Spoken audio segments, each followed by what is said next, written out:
Now, I'm sure that most of you know the old story about the astronaut who went far out into space and was asked on his return whether he had been to heaven and seen God. And he said yes. And so they said to him, well, what about God? And he said, she is black. And although this is a very well-known and well-worn story, it is very profound. Because, I tell you, I knew a monk who started out in life as pretty much of an agnostic or an atheist. And then he began to read Henri Bergson, the French philosopher who proclaimed the vital force, the élan vital, and so on. And the more he read into this kind of philosophy, the more he saw that these people were really talking about God. And I've read a great deal of theological reasoning about the existence of God, and they all start out on this line. If you are intelligent and reasonable, you cannot be the product of a mechanical and meaningless universe. Figs do not grow on thistles. Grapes do not grow on thorns.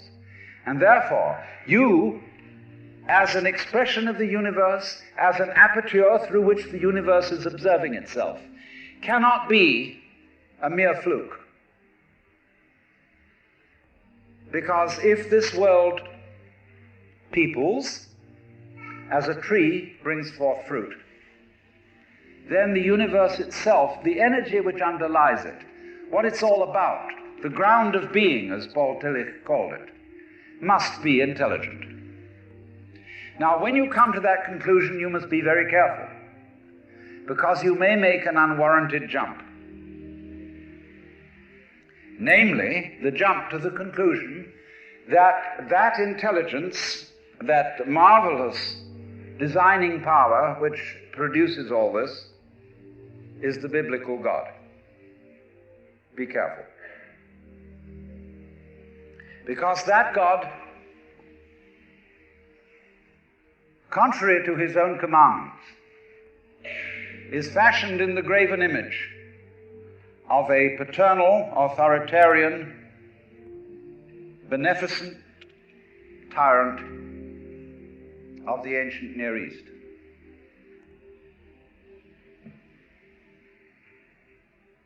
And it's very easy to fall into that trap, because it's all prepared, institutionalized in the Roman Catholic Church, in the synagogue, in the Protestant churches, all there ready for you to accept. And by the pressure of social consensus and so on, it is very natural to assume that when somebody uses the word God, it is that father figure which is intended.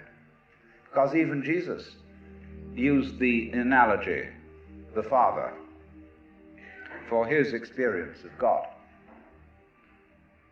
He had to. There was no other one available to him in his culture. But nowadays,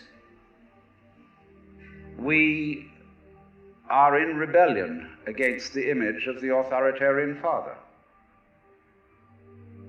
Especially this should happen in the United States, where it happens that we are a republic and not a monarchy. And if you, as a loyal citizen of this country, think that a republic is the best form of government, you can hardly believe that the universe is a monarchy. But to reject the paternalistic image of God as an idol is not necessarily to be an atheist. Although I have advocated something called atheism in the name of God. That is to say, an experience, a contact, a relationship with God, that is to say, with the ground of your being, that does not have to be embodied or expressed in any specific image. Now, theologians on the whole don't like that idea, because I find in my discourse with them that they want to be a little bit hard-nosed about the nature of God. They want to say that God has indeed a very specific nature.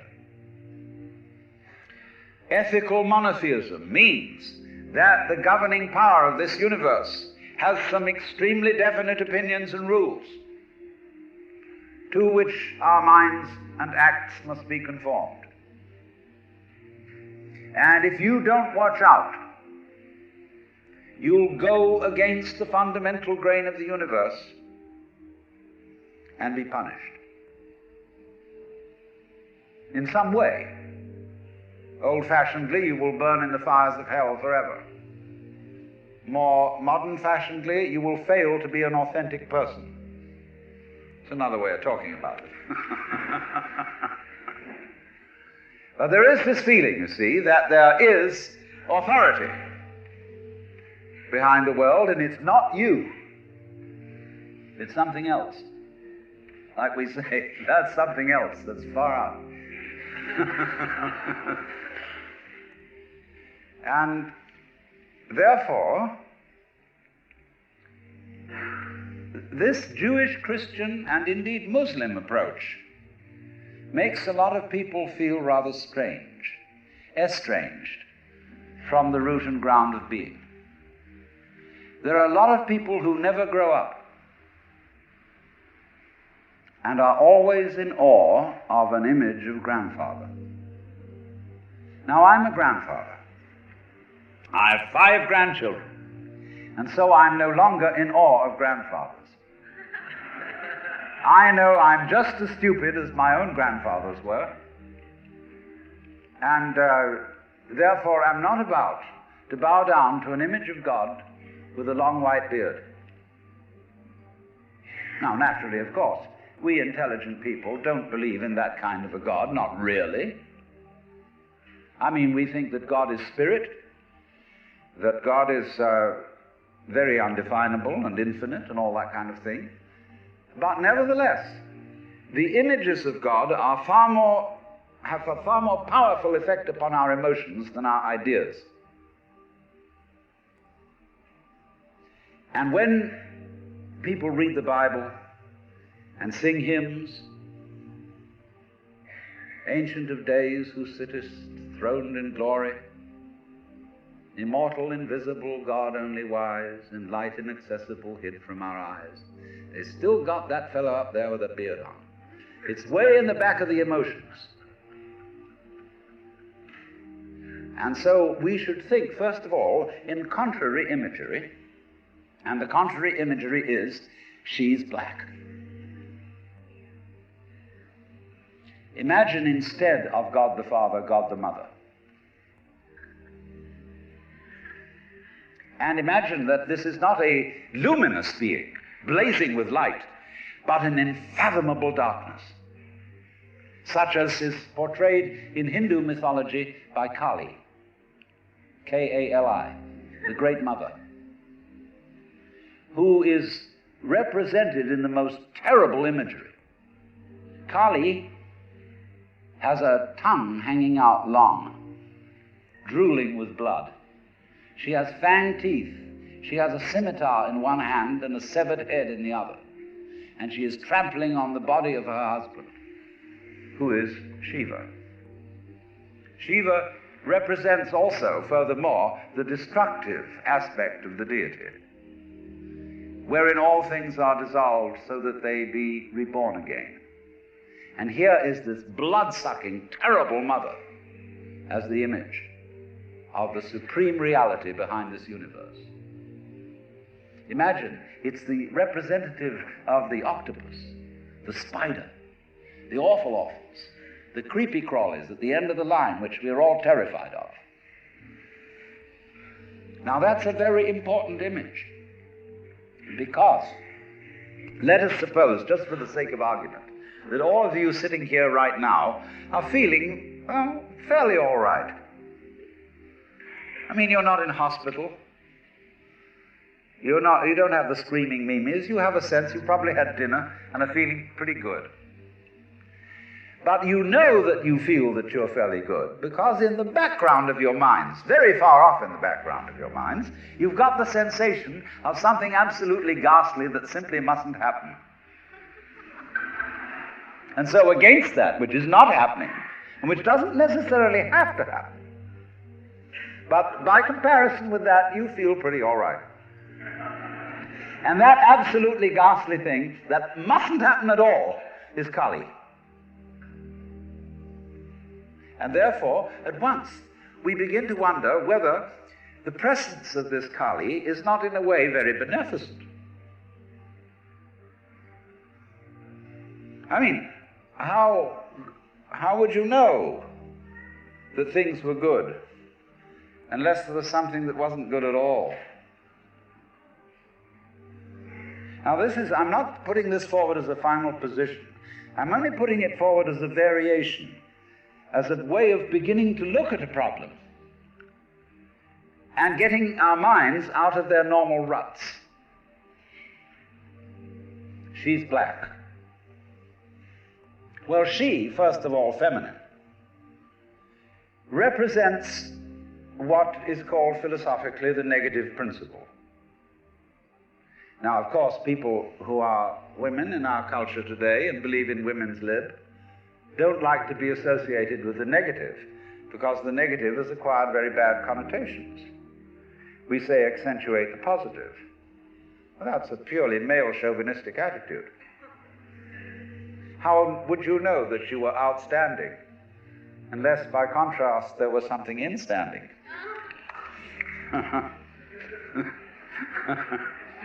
You cannot appreciate the convex without the concave.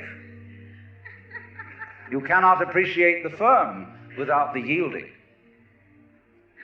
And therefore, the so-called negativity of the feminine principle is obviously life-giving and very important. But we live in a culture which doesn't notice it. You see a painting, a drawing of a bird, and you don't notice the white paper underneath it.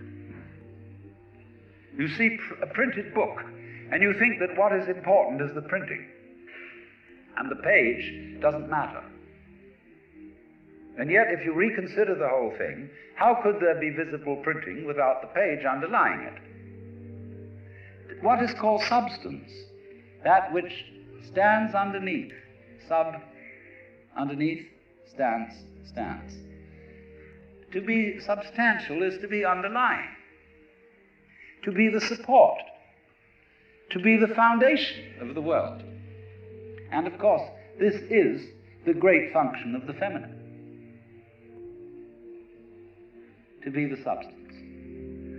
And therefore, the feminine is represented by space, which is, of course, black at night. But were it not for black and empty space, there would be no possibility whatsoever of seeing the stars.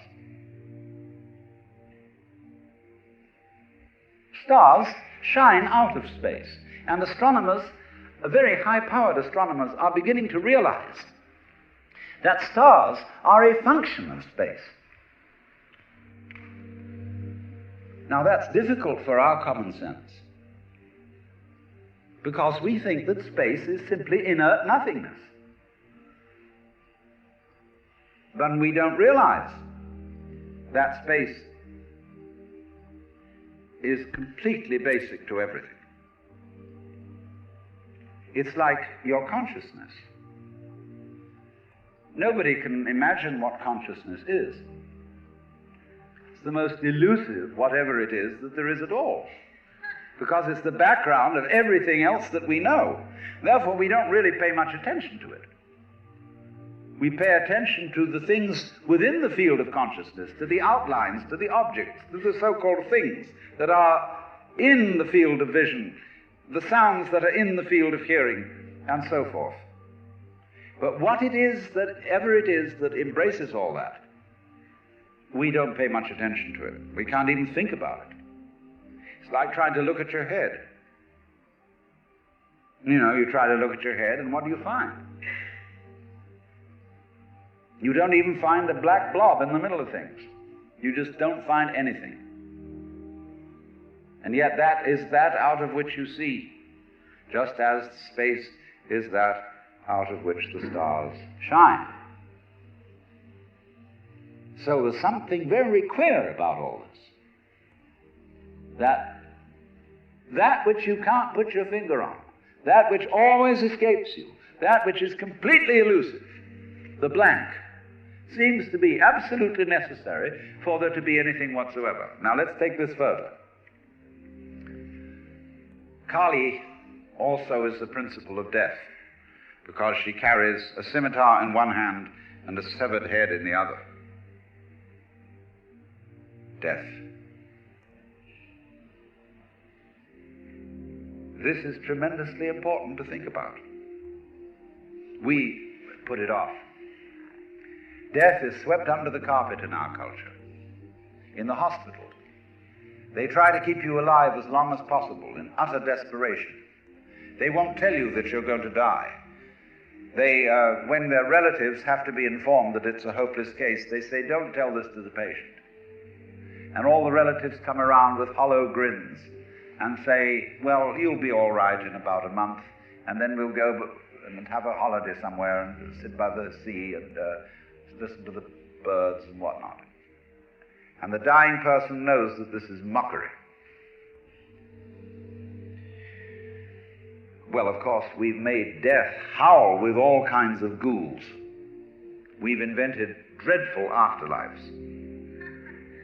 I mean, the Christian version of heaven is as abominable as the Christian version of hell.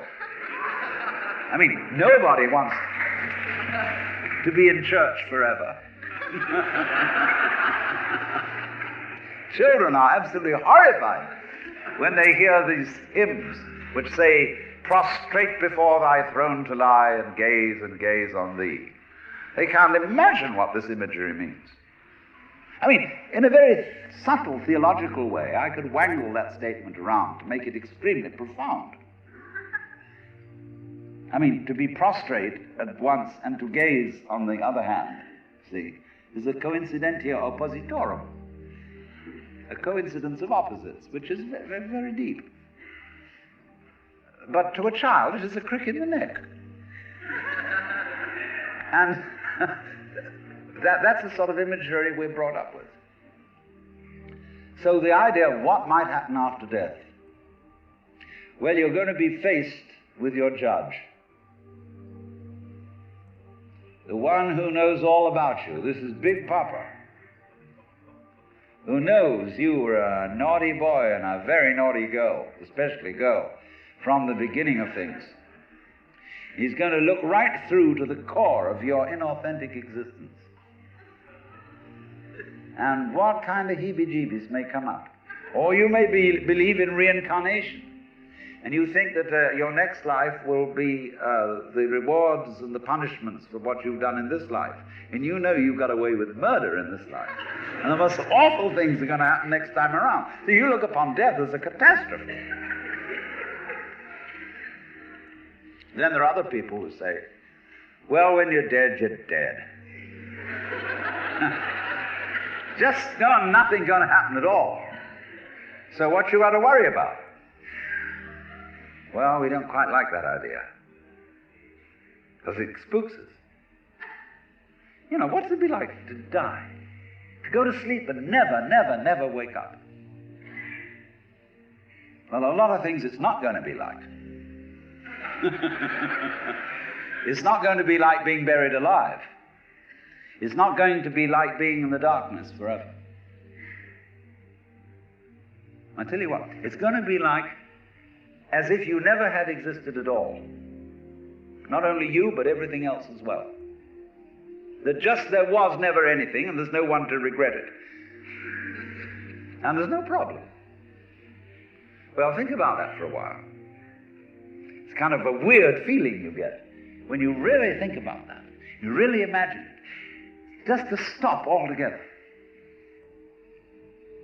And you can't even call it stop, because you can't have stop without start. And there wasn't any start. There's just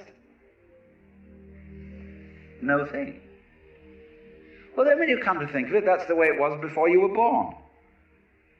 I mean, if you go back in memory, as far as you can go, you get to the same place as you go forward in your anticipation of the future as to what it's going to be like to be dead. Then you get these funny ideas that this blankness is the necessary counterpart of what we call being. Now, we all think we're alive, don't we? I mean, we're really here? That there is something called existence? You know, the existentialists, Dasein, throneless, you know, here we are. But how could you be experiencing that as a reality unless you had once been dead? What gives us any ghost of a notion that we're here, except by contrast with the fact that we once weren't? And later on won't we? But this thing is a cycle, like positive and negative poles in electricity. So this then is the value of the symbolism of she is black. She, the womb principle, the receptive, the instanding, the void, and the dark. And so that is to come into the presence of the God who has no image. Behind the Father image, behind the Mother image, behind the image of light inaccessible, and behind the image of profound and abysmal darkness, there's something else which we can't conceive at all.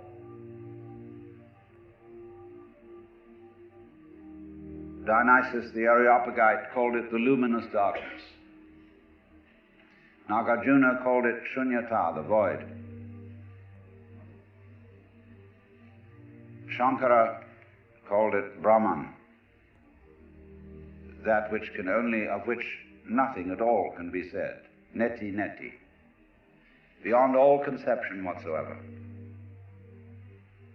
And you see, that is not atheism in the formal sense of the word.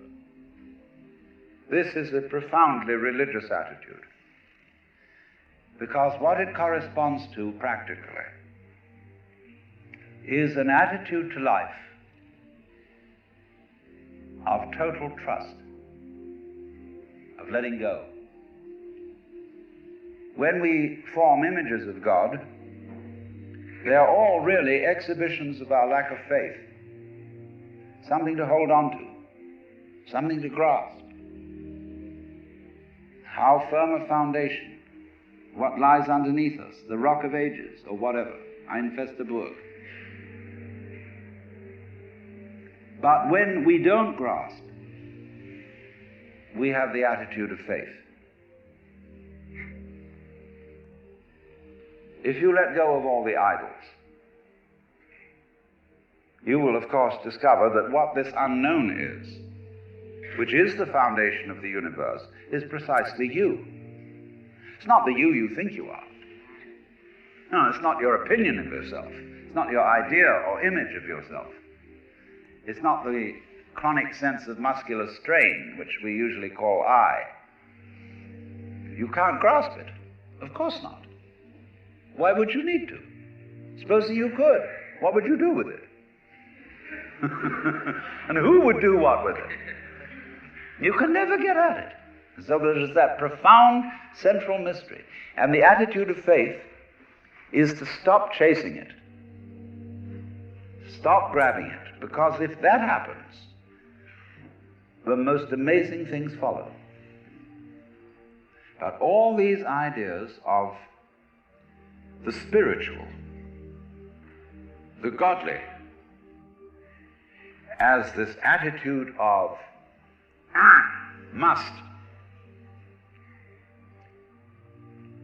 and we have been laid down the laws which we are bound to follow, all this jazz.